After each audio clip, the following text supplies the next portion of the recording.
človek sa ráno zobudí a zrazu vidí. A je to úplne, že nový rozmer života a nový pocit. A ja milujem sa rozprávať s ľuďmi, ktorí toto zažijú. Takže som veľmi rada, že podcast Neo Talks je tu v takej novej forme, v novom šate a rovno vítam aj Nikolasa Filipa. Ahoj. Ahoj. Ako sa cítiš? Cítim sa skvelo.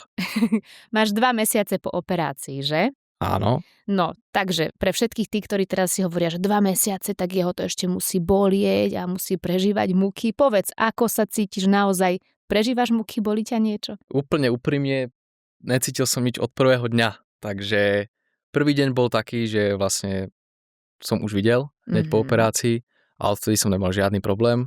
Párkrát som si vykvapkal oko a to bolo celé. Takže... Toto ľudia normálne nechcú veriť.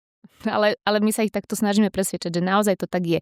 Tak povedz, prečo si sa rozhodol ísť na operáciu, čo ťa trápilo, v čom ti prekážalo, že dobre nevidíš?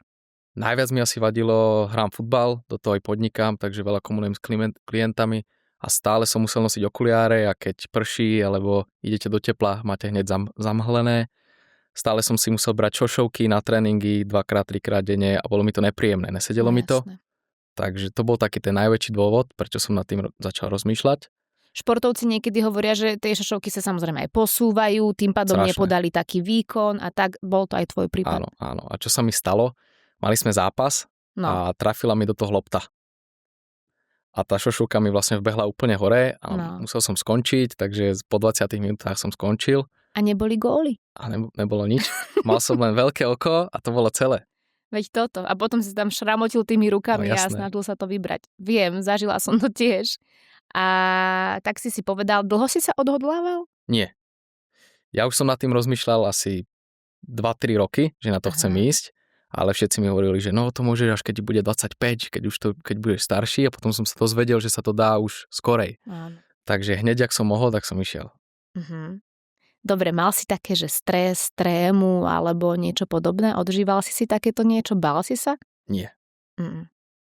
Asi to bolo kvôli tomu, lebo tam boli všetci veľmi príjemní.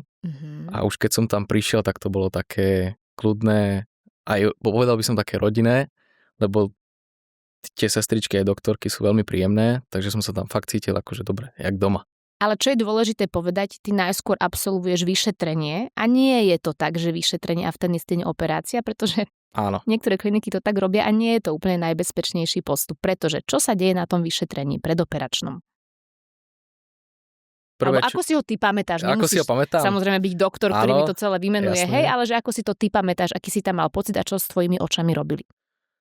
Tak prvé čo, tak mi rozkvapkali oči, nech sa na ne môžu pozrieť. Potom som čakal, kvapkalo sa, nech sa mi otvoria oči a potom ma kontrolovali a merali, či sa vôbec dá tá operácia uskutočniť. A vlastne po tom čakaní, čo som tam bol, merali to. Robila sa fakt akože dôkladná kontrola tých očí, trvalo to možno 2 hodinky a potom mi teda povedali, že tá operácia sa dá a vymysleli sme termín. A toto je dôležité povedať a upozorniť na to, že tam ti rozkvapkajú tie oči, čiže ako náhle by tá operácia, ako v niektorých klinikách sa stáva a vtedy treba spozornieť. Prišla hneď potom, tak na rozkvapkané oči a na oči, s ktorými sa robí operovať, nie je úplne bezpečné. Čiže najskôr si mal toto vyšetrenie. Predpokladám, že si tam nemusel čakať dlho, pokým si sa dostal z dverí do dverí. Nie, to bolo 5 minút, iba som prešiel a hneď som išiel. Vyšetrenie v Neovízii a potom niekoľko týždňov na to operácia a chcem zažiť spolu s tebou teraz ten deň operácie. Deň operácie? No, ráno som sa zabudil. Ale nevral. Natešený. Nemal som ani stres. Vážne som sa tešil, lebo ráno som hneď hľadal tie okuliare. Aby som vôbec došiel a nemohol som ich nájsť. Takže hneď to ma napadlo, že sa teším, keď to nebudem musieť hľadať. To bolo prvé. Takže ráno som sadol do auta, došiel som, tam ma privítali pekne, deň operácie. Dostal si vodu? Dostal som vodu, dostal som aj taký liečik, nech som v kľude. Áno, takže, ja si to pamätám.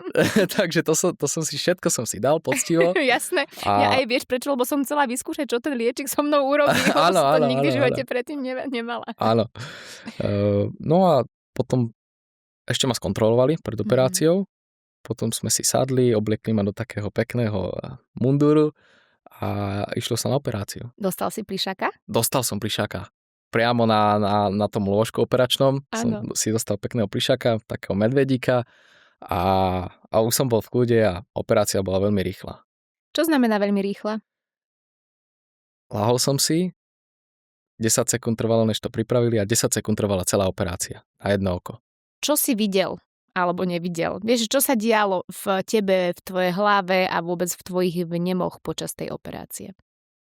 Videl som stroj vlastne Áno. iba a pozeral som nad seba a tam som musel pozerať do takej bodky 10 sekúnd, prisiali mi oko kvôli vode a pozeral som a za 10 sekúnd hotovo. Chvíľku si sa nehýbal. Áno, presne tak.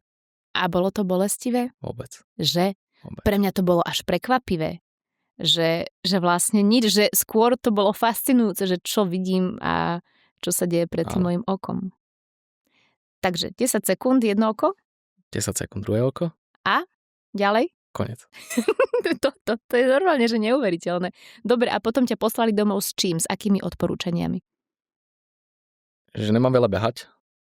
Uh-huh. Tým, že som športovec, tak som hovoril, že no tak prežijem to teda. Uh-huh. Ale bolo to dobré, lebo vlastne ten druhý deň už vidíte, fakt to je akože vidíte troška zamhlene, ale už vidíte lepšie, bez okuliarov.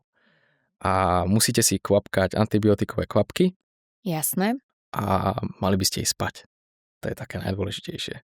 Spal si, normálne, že prišiel si po operácii a pekne si Prišiel som a hneď som si laškal a zaspal som v sekunde.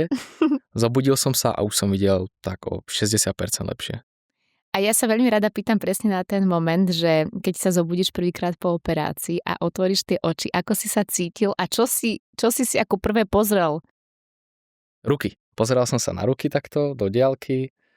Všetky obrazy som pozeral, všetko, čo bolo v tej miestnosti, jak som sa zobudil, to som pozrel. Ja si presne pamätám knižnicu, ktorá bola oproti mojej posteli a ja som predtým nevidela nápisy na tých knihách na rube tej knihy, hej, že kto to napísal a zrazu hej.